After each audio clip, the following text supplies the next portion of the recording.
Hello, I'm in a 2012 Kia Sportage, and today I'm going to show you how to open the hood. So from here first, we'll go on the driver's side here, and you should see a safety release here for this lever, so you pull.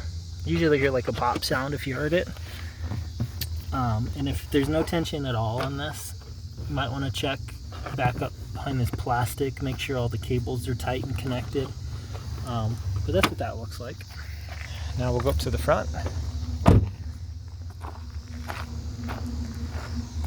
And then this should be a little loose now.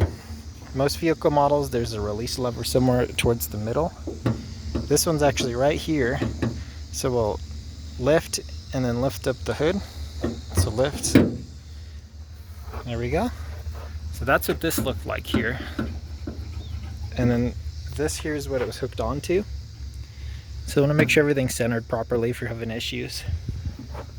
And then that was the back part was hooked onto there. That'll be that safety release.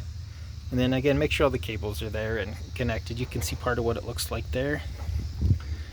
Worst case, if this isn't working right, these parts are fairly inexpensive. But otherwise, it's probably just debris or need some WD-40, something like that. But otherwise, hope this was helpful and hope you have a wonderful day.